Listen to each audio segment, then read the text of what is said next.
Bonjour à vous, je suis très heureuse de vous retrouver aujourd'hui pour vous présenter le quatrième arcane majeur du tarot que je vais lier à votre cycle de communication, comprendre un petit peu comment fonctionne énergétiquement, vibratoirement votre communication quand vous êtes au niveau du quatrième arcane majeur du tarot qui est l'empereur.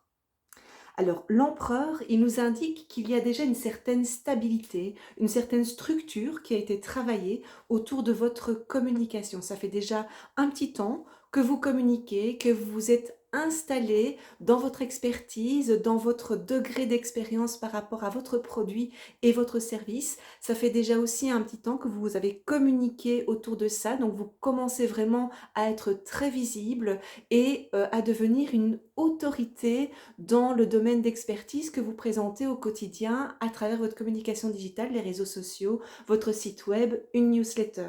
Alors comme le montre cette carte, donc ici on a une énergie qui est beaucoup plus masculine, une énergie yang, une énergie d'organisation et de structure. Et ici on a vraiment ce personnage, cet homme qui s'assied et qui regarde un petit peu tout ce qu'il a déjà accompli jusqu'à aujourd'hui avec une certaine fierté, et il peut l'être, son autorité qu'il tient à travers ce sceptre. Ça, c'est vraiment l'élément très positif, c'est que ce personnage n'est pas au début de sa communication. Il y a déjà tout un cycle, une structure qui a été établie, quelque chose qui tourne de manière naturelle, mais tout aussi professionnelle.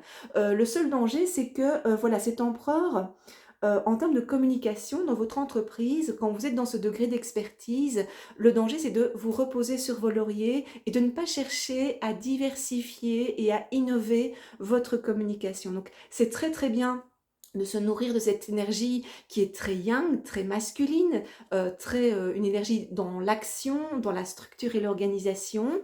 C'est bien aussi de pouvoir célébrer tout ce chemin qui a été parcouru pour établir votre communication et avoir quelque chose de posé et de reconnu, parce que vous êtes vraiment reconnu par votre communauté, par les gens qui vous suivent. Mais c'est là justement ce moment charnière où il faut continuer à persévérer, à innover et à vous identifier par rapport à la concurrence. Et donc dans cette énergie de célébration, mais il ne faut pas oublier que c'est bien de se reposer un petit peu, mais pas trop longtemps, parce que la concurrence, elle continue à briller aussi. Et donc c'est bien de se poser, hein, comme ce monsieur sur cet écusson, il se repose, il a l'air paisible, il est serein par rapport à ce qu'il a accompli. Oui, mais il ne faut pas oublier de se relever à un moment et de se poser la question par rapport à tout ce qui a été établi dans ma communication, par rapport à cette structure que j'ai établie, est-ce qu'elle n'est pas trop stricte? Est-ce qu'elle n'est pas trop rigide? Et est-ce qu'elle est toujours adaptée aux personnes auxquelles je m'adresse? Ça,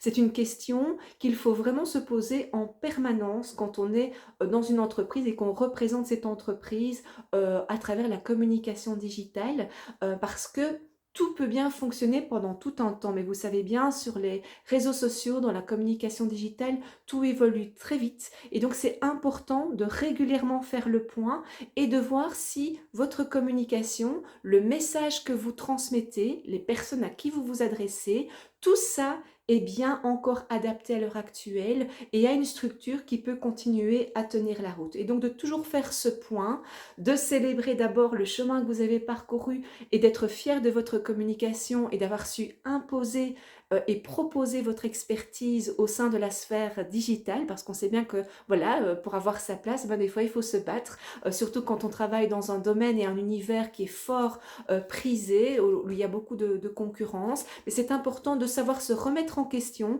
et de se poser la question dans tout ce qu'on a établi, construit, structuré en termes de communication. Est-ce que ça tient toujours la route? Est-ce que c'est toujours adapté?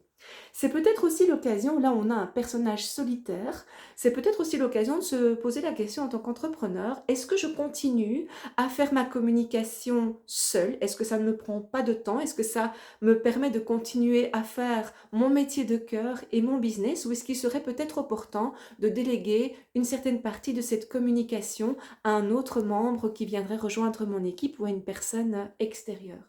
Donc c'est très très bien de pouvoir célébrer tout le chemin qui a été parcouru, de pouvoir savourer une expertise qui a réussi à percer à travers la sphère digitale et qui est vu et reconnu par des personnes, parce que vous le voyez, il y a des personnes qui vous contactent, il y a des prospects, des clients qui prennent contact avec vous, mais de ne jamais vous reposer sur vos lauriers parce qu'en termes de communication digitale, c'est en perpétuelle évolution et donc il faut suivre chaque tendance pour être sûr d'avoir toujours la communication la mieux adaptée pour le réseau le mieux adapté et le plus disponible pour une cible qui y est présente à chaque instant.